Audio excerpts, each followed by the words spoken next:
Everybody ready? Good? You guys ready? All right. We'll make this a little bit quick, right? That was the longest game in the history of college football, right? So I think everybody's ready. Oh, welcome back. I think that was a good game to get a lot of our players some reps, as you saw that even early in the game. Starting, some guys that hadn't gotten many snaps at all and started the game. And then obviously we rolled quite a few players through the game.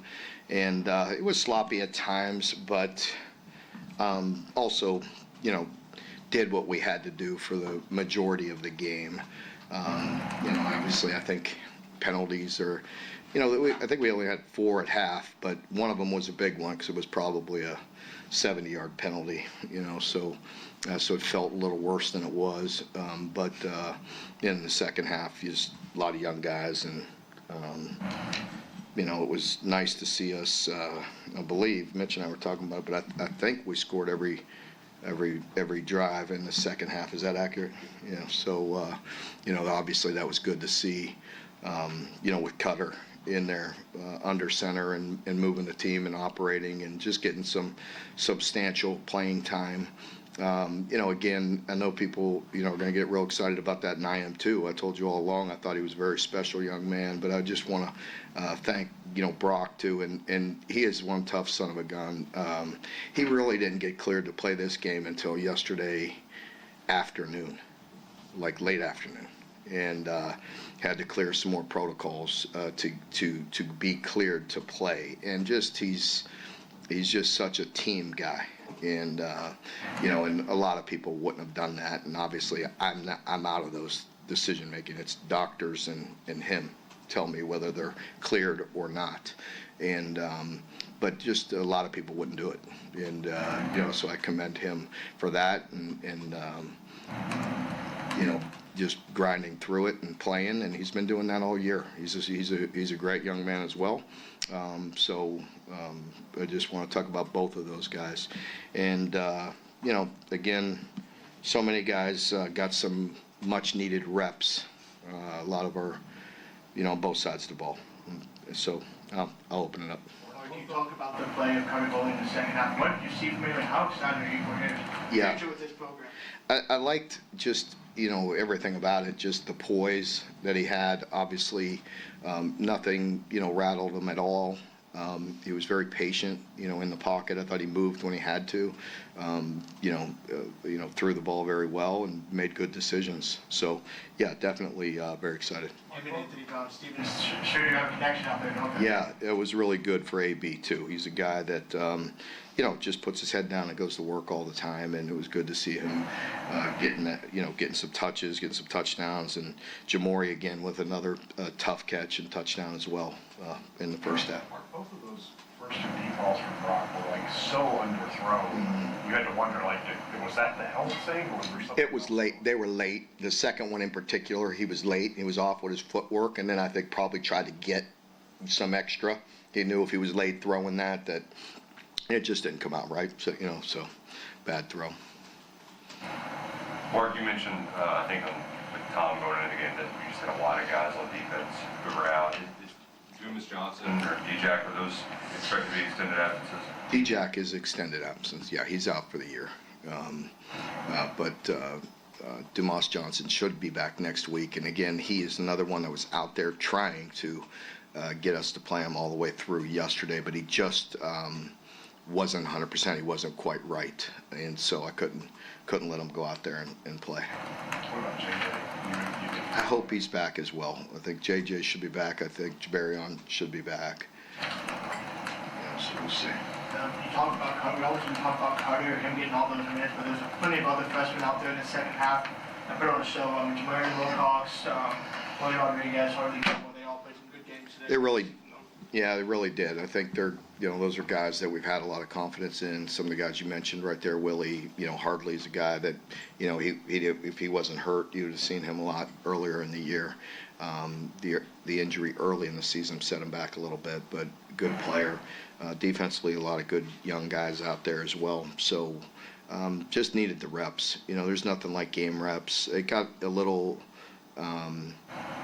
you know, in the third quarter, we had a bunch of young guys out there, and they were doing some unbalanced and some creative things. And you know, for our guys, it was really good work because there's nothing like, you know, those game reps and, you know, seeing things for the first time, you know, against different calls. And so I was just glad to see him, you know, get some good reps. Mark, I know you've been holding Jamarion accountable, but he's kind of a star in the making now. You know, he shined again. How is he continuing to just shine and stuff? Yeah, he's no different than anybody. I mean, he's never like, you know, I mean, he's no different than any player on our team. Jamarion's always been, you know, really good attitude, good, you know, really positive and everything. It's just there's a lot to the offense. You know what I mean? And so just learning every little facet of it and all those things, you know. And sometimes, you know, he's growing. But yeah, there's no denying that running ability. No doubt about it. I was joking with him on the sideline. I mean,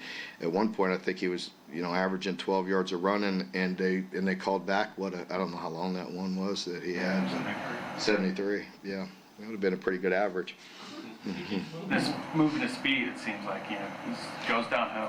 Yeah, he's just, you know, he's a talented runner. You know, I teach him that.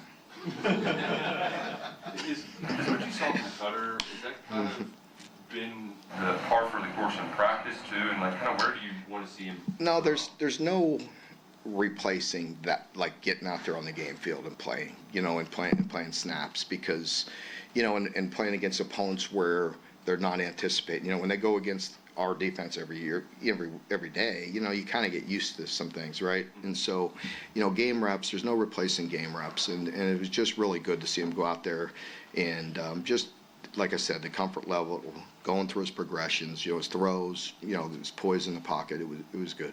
Mark, I know you're really excited for Cutter's future, but what would you say to anybody who's seen what he did today and say, oh, just throw him out there for the last 2 games or whatever? You know, listen, every day, you know, in our building, you know, we have to evaluate every player, you know, but I have so much respect and admiration for Brock and what he's done. And like I said, just, you know, the fact that he got out there and played, you know, and you know, what he went through and you know, to get cleared and go play that game says a lot about him.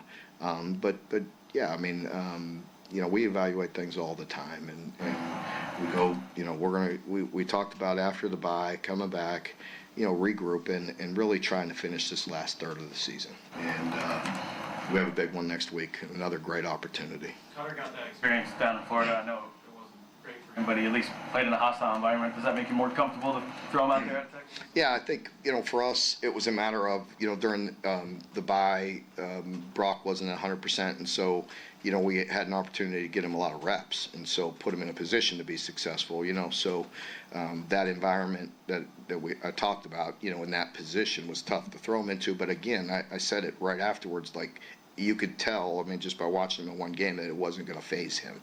You know, I know him, I know his personality, and that wasn't going to rattle him. If anything, it would spark him to be, you know, as he told me, don't worry about that. Next time I'm in there, I'll you know, I'll be ready to go. You know, so I know this is a different situation being at home against a 1AA team, but you know, he's just got that type of personality. Going into these last 2 games, regardless of the competition today, what does it do just to get a win? Yeah, well, you know, I think, you know, obviously we're long overdue. You know, we needed a victory, and our team has, you know, been good. I thought, you know, as I mentioned, coming off the bye, trying to physically, mentally heal up a little bit. We were able to play this game without playing guys at 50, 60%, you know, 70%, trying to get out there and play. And, you know, so we tried to keep, you know, anybody that was totally clear to play played, but if they weren't cleared and ready, then we didn't play them. So hopefully that'll help us down the stretch with 2 big games. Currently, Gilmore had a couple big plays today, and I think pretty much all his passes he's caught this season has gone for big yardage. What do you have to say about what he's brought to the lineup, and do you see him playing a bigger role in the near future? Yeah, I think, you know, we've mentioned that, you know, Hartley has some ability, and a lot of, you know, he's a quality player. We've talked about it for a while, and again, you know, I think the injury, he was out for whatever it was, 6-7 weeks, set him back.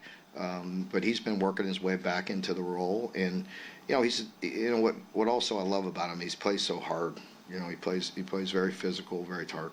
What was it like to see Josiah Hayes get out there after? Yeah. I really like that. I liked seeing him out there. That's a tough injury to come back from, as you know, and he's been working hard, and it was really good to see him. Does he have another year? If he wants it? Yes. We're good? All right, thank you all.